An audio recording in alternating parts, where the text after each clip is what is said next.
All right, once again, this is our breaking news story this morning. South Africa has decided to withdraw its diplomats from Tel Aviv due to Israel's continued attacks on Palestine, in spite of global condemnation. Minister in the presidency, Khumbudzo Ntshavheni, said this a few moments ago in her post-cabinet briefing. Cabinet is disappointed by the refusal of the Israeli government to respect international law and the United Nations resolutions with impunity.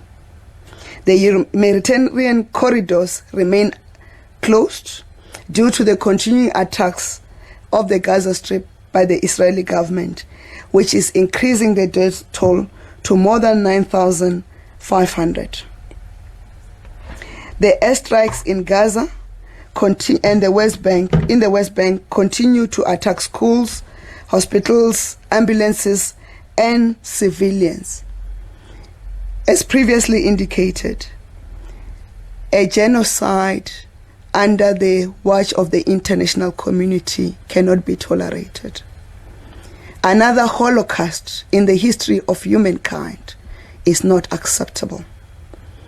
And the South African government has decided to withdraw all its diplomats in Tel Aviv for consultation. Cabinet has also noted the continuing disparaging remarks of the Israeli ambassador to South Africa about those who are opposing the atrocities and the genocide of the Israeli government. This is despite the condemnation by the previous ambassadors of Israel to South Africa, who were clear that the acts of the Israeli government are a repeat of apartheid and not different to the apartheid antics. The position of the ambassador of Israel in South Africa is becoming very untenable. Cabinet has decided to instruct DECO to take necessary measures within the diplomatic channels and protocols to deal with the conduct of the ambassador of Israel to South Africa. And on to this breaking news story now. Cabinet has decided that South Africa's diplomats in Tel Aviv, Israel, will be recalled for further consultations on the situation in Gaza. The minister in the presidency, Khumbudzo Ntshavheni, made the announcement in Pretoria when she briefed the media on outcomes of last week's cabinet meeting. Ntshavheni says Pretoria is disappointed with Israel's continued bombing of schools and clinics in Gaza and the closure of humanitarian passages. Ntshavheni also says the cabinet is unhappy about the derogatory comments of Israel's ambassador to South Africa regarding South Africa's opposition to the war between his country and the Palestinian militant group Hamas. But for more on this, let's bring in now SABC international news reporter, or editor rather, SABC News international editor Sophie Mokoena. This is a really big story here, and it's interesting that this press briefing with the minister in the presidency would take place at the same time that you're seeing DERCO Minister Naledi Pandor meeting with the Ukrainian Foreign Affairs Minister. Did that come up? Did this breaking news story coming from the presidency come out in those deliberations with the Ukraine? Well, it didn't come up, but the minister did touch on the situation in the Middle East. As you know, that South Africa is quite firm in terms of the Palestinian cause. The minister even quoting the late former President Nelson Mandela, who said South Africa will not be free until Palestinians are free. And I looked at the Ukrainian diplomat, the foreign affairs minister. I could see the body language. As you know, that the president of Ukraine, Zelensky, yesterday pointed out that the Hamas-Israel war is now taking attention, and also they are now left on their own. And therefore, with this story now, clearly the focus is on a decision taken by South Africa. But we will ask the minister. As you can see, I am in the media room here at DERCO. As soon as they are available, I am going to ask the minister about this decision, perhaps to expand in terms of this, because you know that after the ANC took a resolution that government must withdraw from Israel and close the embassy, the South African government, in its capacity as a state, took a decision to downgrade the embassy, and therefore you still had people there and it was more of liaison. In other words, assisting South Africans when they are in Israel, but also perhaps the business community. Now, with this decision, recalling the diplomats, it means that you are temporarily closing the embassy, and they indicated that it's for consultation. So the question is, what will the consultations be about, but also how long is this process going to be conducted? But we know that what transpired yesterday, I mean, no country that speaks to human rights would have stand by and idling or looking away in terms of the bombardment yesterday, and particularly the utterances by the minister of Israel, a right-wing politician, I must say, indicating that the use of nuclear weapons can be an option, even though Prime Minister Benjamin Netanyahu was quick to suspend that minister. He didn't fire, suspend, and therefore you expect him to be back in cabinet very soon. And I think Israel has completely lost it here. Those bombardments are shifting the sympathy from Israel to Palestine. We saw big protests around the world, even in capitals where you have the Western powers, where Western powers are sympathetic to Israel, including the Secretary of State yesterday, Antony Blinken, saying that what's happening in Gaza is very, very bad in relation to casualties when you look at women and children who are dying. And this afternoon, again, Israel will be on its back foot because the Secretary General of the United Nations is going to make a statement. I can't see Antonio Guterres holding back in terms of what transpired yesterday and those utterances by the minister in Israel in relation to the use of nuclear armaments. And the other issue, the Israeli ambassador to South Africa, he has been a strong voice in sort of rebutting whatever is being said. And at times, perhaps he went too far. I always do interviews with him. Sometimes I just ask myself whether it's this the diplomatic language.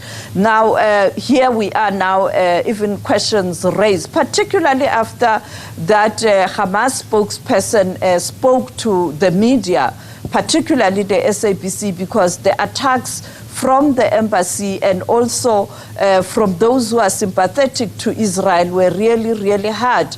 And at times even bordering on free press, because you have to speak to both sides as media. So I think sometimes the politicians or the diplomats, when they get entangled in these kind of issues, they go too far and sometimes offending the countries that are hosting them. And I think this is perhaps what transpired. But as I pointed out, we will get clarity from Minister Naledi Pandor. And you know, on issues that are related to Middle East, she doesn't hold back. And as I pointed out earlier on, she touched on this issue, I think, 4 times in her statement. And I looked at the body language of the Foreign Affairs Minister of Ukraine. You could see that he was very uncomfortable because he realized then that this will dominate the headlines, contrary to what they want, that perhaps they can regain the lost ground in terms of public sympathy, in terms of what's happening in Ukraine. And therefore, yeah, we are here. The world is divided. The SG pointed out when he was in South Africa during BRICS that we are facing a very, very difficult time. And I think we are there with the war in Ukraine and the conflict in the Middle East. Yeah, Sophie, if you will, I mean, and I want to stay with you a little bit because there's so much here really to unpack.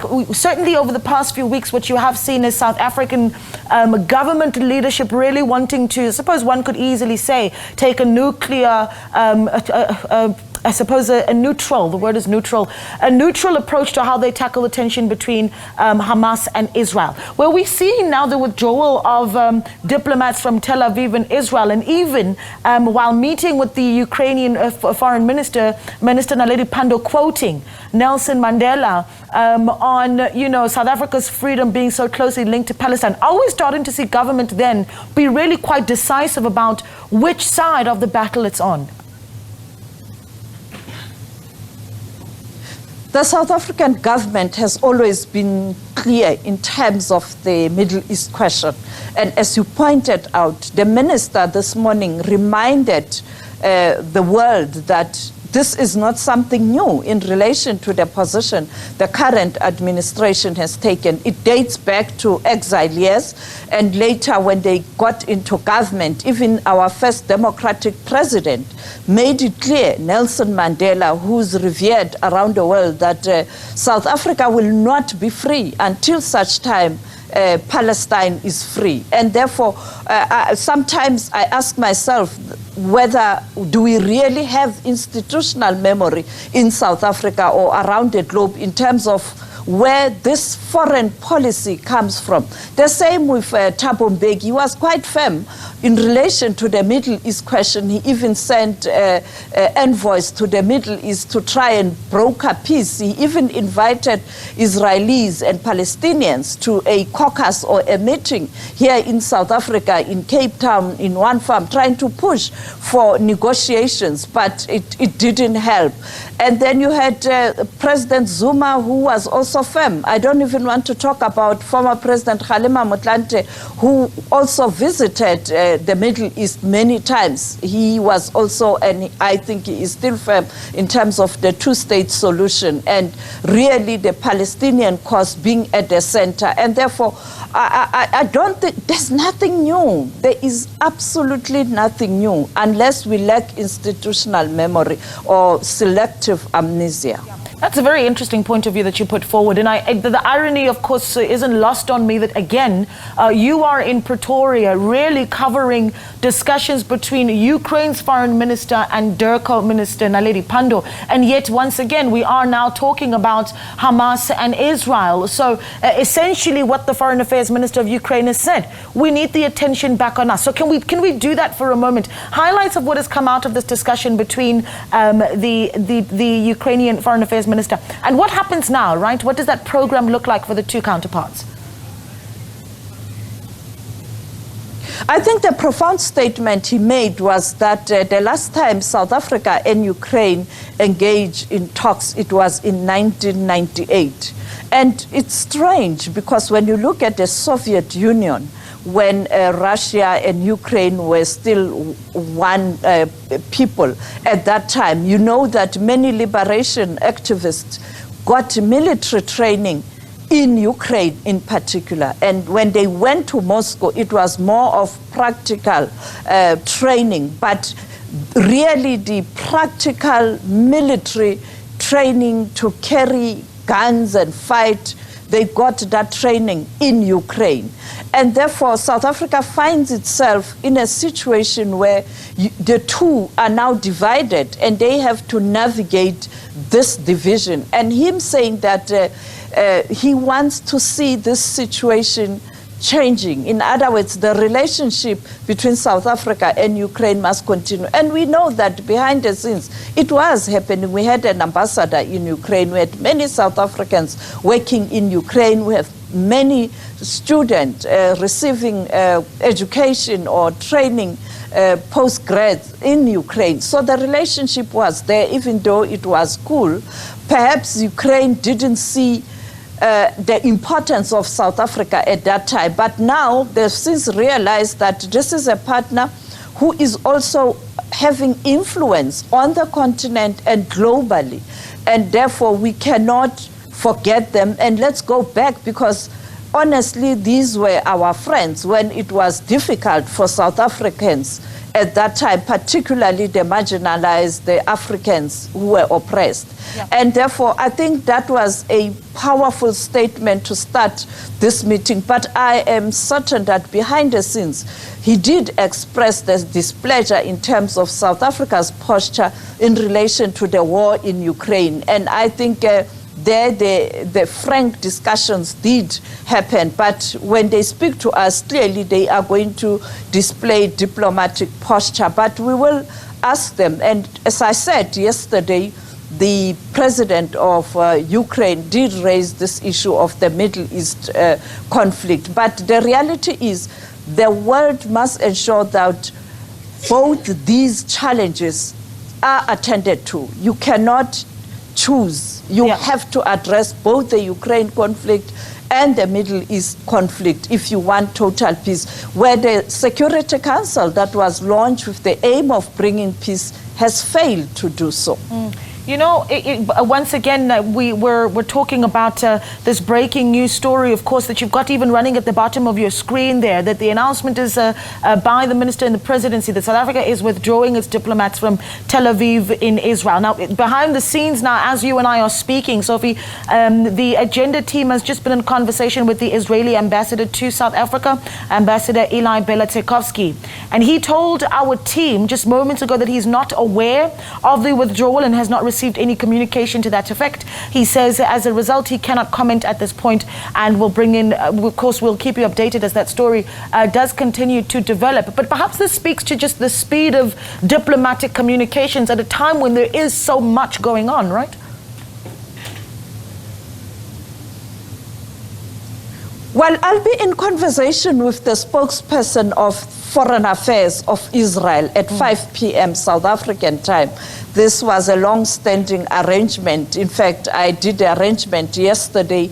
I didn't know that South Africa was going to take this position. So they will be better placed to respond because it will be the Foreign Affairs of Israel, the spokesperson. And I think South Africa has already sent a communication to the Foreign Affairs Department of Israel.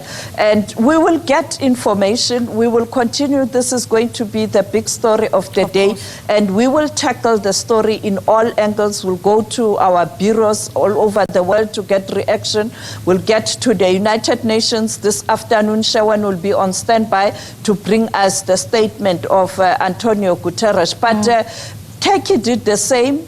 And other countries, Chad yesterday on the continent did the same. So we are going to see more countries taking this action of withdrawing their diplomats as a sign to express the displeasure in terms of the bombardment in Israel. And this is going to be a story that is going to be with us for some time. And that bombardment yesterday,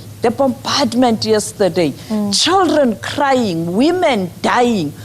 And that is why people are asking if Israel has a right to defend itself. Is this the defense? And also the utterances by the minister saying that nuclear weapons can be an option, even though he's suspended. Remember, suspended, not fired. Right. And therefore, it is quite tense. And I saw lots of reports in relation to the Arab League and Arab countries. They are angry.